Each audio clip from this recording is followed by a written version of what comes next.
bida programa ay rated PG. Patnubay at gabay ng magulang ay kailangan sa mga batang manonood.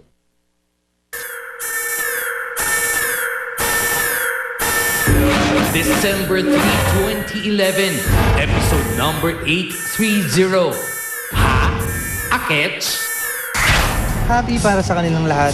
Hanggang ngayon, kikilig pa rin ako. The fact na I'm holding her hand means I'm very happy.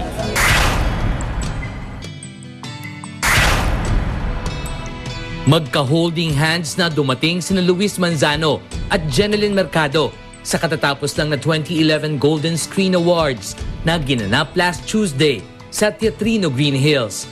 Ito ang unang pagkakataong lalantad sina Luis at Jen sa publiko matapos ang kanilang pag-amin sa kanilang relasyon. Kahit na sa ganitong mga event, masaya naman pagkasama ko si Luis kasi napakamasayahing tao naman. We're very, very happy. And kung alam nilang yung story behind this evening. Kumbaga, may mga muntik-muntikan na nga kami hindi makapunta kasi may mga inaasikaso kami. Pero I'm very thankful at the end of the day. Sinamahan ako ng aking mats. Mats or short for mattress, ang term of endearment nila Luis at Jen. Developan kami sa grappling, literal mat sa hink. Kasi nagte-training kami together. So doon kami na nagsimula. Sana, mats na mats din kami. Nag-match din daw ang personality ni Jen at Governor Vilma Santos dahil madali daw na nagkasundo ang dalawa. Maganda ng pag-uusap nila. I mean, never naman sila nag-sit down over candlelit dinner. Pero kumbaga, I think everything, all's well sa kanila naman. Si Jeneline na kaya ang babaeng ihaharap ni Luis sa dambana? Well, I'm not wasting any time. Pero I'll be the first one to say that naman we have a long way to go. So much more things to learn about each other as individuals. Pero the fact na I'm holding her hand means I'm very happy. Actions are always much louder than words. Siyempre masaya. At saka hanggang ngayon, kikilig pa rin ako.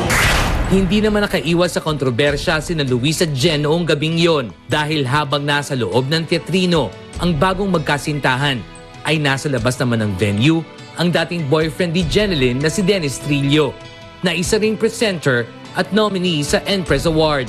Nakita ko kanina yung kotse, pero hindi pa kami nakikita. I don't see the point naman para mailang ako o kahit ano. I'm with Jen here. We have our purpose. I think si Dennis din, nandito rin siya para to represent one of his shows. So I don't see the point. Yeah, wala namang problema. So, nagkakasalubong kami sa Park Pilipinas. Wala nang problema sa akin dahil matagal na naman yun. Masaya na kami lahat. Nakamove on na ako, nakamove on na sila. Walang problema. Mas focus daw ngayon sa kanyang trabaho si Dennis at wala munang panahon para sa love life. Feeling ko sa mga nangyari sa buhay ko parang hindi pa ako ready sa sunod-sunod na relasyon. Kumbaga, inassess ko rin yung sarili ko. So, mas naisip ko na panatiliing maging single muna at pagtuunang pansin yung mga mas importanteng bagay na nangyayari sa buhay ko. Ayon pa kay Dennis, masaya siya para kina Luis at Jeneline.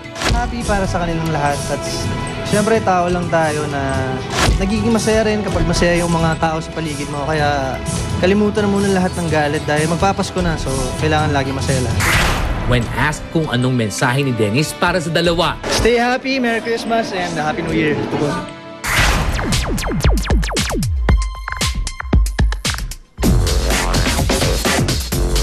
Magandang hapon sa inyong lahat at sa ating The Who. Naku, medyo komplikado itong storya natin kasi The Who ang TV celeb na ito na nagde-demand ng trabaho tapos mag-iinarte naman kapag ginagawa na yan. Ganon? Diba? Oo. Pero bago ako madimanda, babatiin ko muna ng happy birthday ang aking favorite attorney ni si Attorney B-Boy Malaya. Sino Happy naman birthday, magdedemanda B-Boy. sa'yo? Hindi, baka may magdemanda. At least Sabagay, may every abogado other na day ako. naman magdemanda mo, At di ba? ang may-ari ng Philippine Star na si Miguel Belmonte. At saka, Di ba? si Alice yung nurse ng nanay ko. At si Dolor Guevara.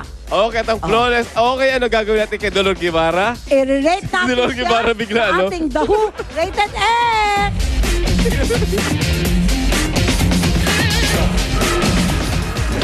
Subject, TV Celeb.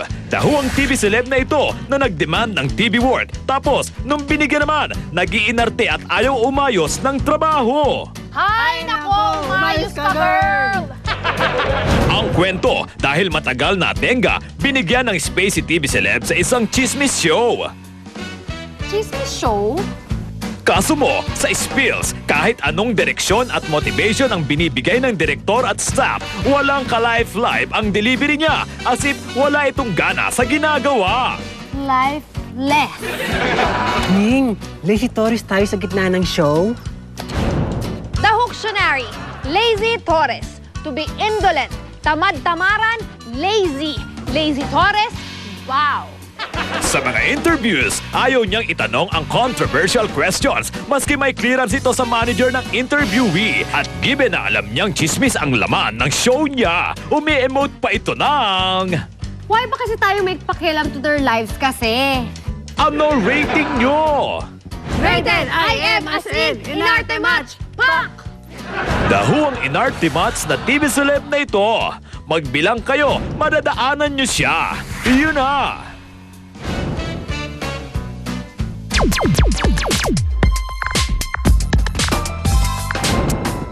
Yun ang biggest challenge sa amin kung paano namin masusurpass yung first.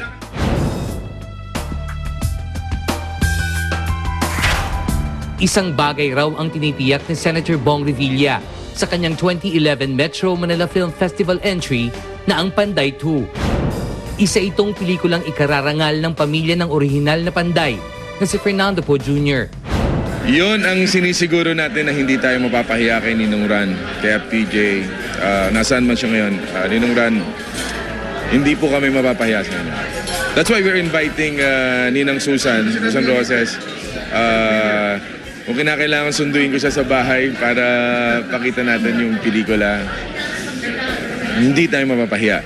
Ang siniguro natin na mas maganda sa part 1. Ngunit malampas ang kaya ng ikalawang Panday ang mga karangalang tinanggap ng unang Panday.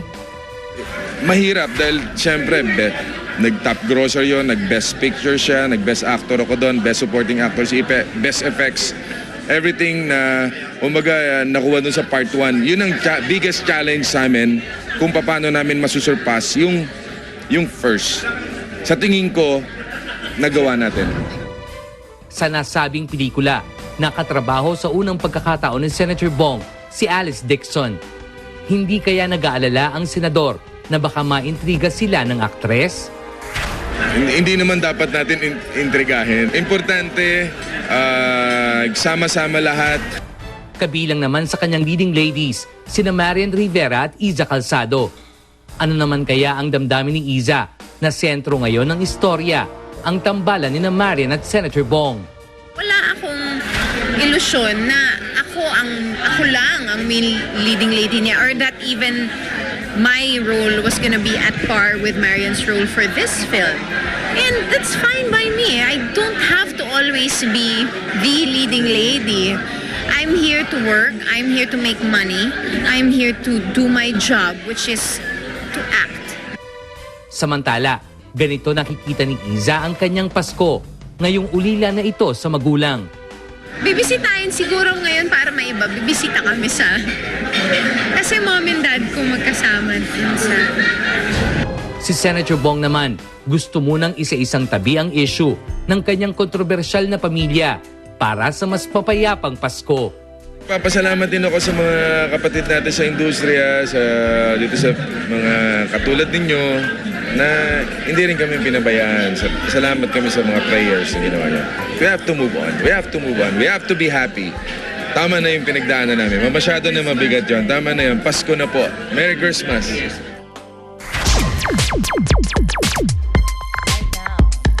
Right now. Right now. Opo, makisali sa aming discussion. Join us on Facebook. Just search Star Talk sa Facebook search bar at click like at automatic member na kayo ng Star Talk Facebook family. On Twitter, follow us at StarTalk_GMA7. Kaya tweet na. Okay. Masalimuot ang linggo ngayon, Ricky. No? Ayan, Marami. ayan. Itong una, ang latest online chika hatid ni Team Yap sa Plugged In at Fashion sa 2011 Golden Screen Awards titigbakin Yan sa T. The Tigbak Authority. Susunod na yan. Pagbabalik ng Star Talk TX. Oh, yan. Okay. Maganda yan. Kuwela yan. Abangan At nyo. yan pa, Joey, ito, mas mainit. Ito siguradong mas marami kang alam. Ikaw ang Biblia rito, Ricky Lo. Meron ba Pagdating akong sa mga ganito. Mga kaibigan, sensitibo po ito. Ang sagot ng GMA Network tungkol dun sa kontrobersyang kinasasangkutan ng video ni DJ Mo na sa ngayong oras na to baka nakalipad na o nandito pa. Baka itong araw na to aalis siya. Si DJ Mo Twister, abangan po yan. At Rian Ramos, ano ang saloobin sa kinasasangkutang kontrobersyang to? Abangan nyo po yan. Masalimuot? Masalimuot. Very. Talagang matindi po yan. At ito pa ang dapat abangan. Ayan, ito. Magan ako. Nako, Mali-expose, ina ni Jake Vargas. Pumanaw na matapos ang matagal na pakikipaglaban sa sakit na cancer of the colon. Mga habili ng kanyang ina, tuto pa rin daw ni Jake. Alagaan ko daw po yung mga kapatid ko. Totally exciting! Controversial actress na si Chris Taranillo. Tuluyan na nga bang tatalikuran ng mundo ng showbiz? Abangan! Nami-miss ko, syempre, because lumaki po tayo dun eh. Totally exposed! Carla Abellana, magpapasexy? Abangan! Parang wala nang mas sexy pa dyan. Hindi ko alam, but this is as far as I can offer, I guess. Totally exciting! Chris Bernard at Aljura Brenica. Masaya na nga ba sa kanilang love life? Opo, happy kami pareho ni Aljur. Totally extreme! Jackie Forster at Angelicopter. May buwelta sa mga bumabatikos sa kanila matapos silang mag-quit sa Survivor Philippines Celebrity Double Showdown. Abangan live! Totally exciting! International pop sensation David Archuleta. May Christmas gift sa kanyang mga fans. Mahalo ka puso. Merry Christmas. Totally explosive! Pilar Pilapil. Handa na nga bang patawarin ang mga taong umano'y nanakit at kumidnap sa kanya? Abangan! I needed time to get healed, yeah? Mentally, emotionally, and spiritually, and physically. Totally exposed! GMA Network magsasampa ng kaso laban kay DJ Mo Twister kaugnay ng kontrobersyal nitong video sa YouTube. Abangan! Totally explosive! Janelle Manahan nagsumite ng reply affidavit sa kaso ng pagpatay sa kanyang nobyong si Ramjen Revilla. Ang mga bagong detalye sa Ramjen murder case, abangan! Totally exciting! Miko Soto at Angel Locsin, kabilang sa mga artistang pinarangalan sa 6th anniversary ng Walk of Fame. Ikaw na! Ikaw na, Miko! Ikaw na! Part siya talaga ng buhay ko. Totally extreme! Tigbakan na naman as T-Fashion goes to the 2011 Golden Screen TV Award. Sinong pinuri at sinong tinigbak? Abangan! Huli na sila, lumulusot pa. Biglang hahanap ng rason para isisi sa iba. Huwag kang magturo. Caught in the act ka na, no? Ha? Akit? Turuan ka mo? Naglagan ito? Star Talk TX!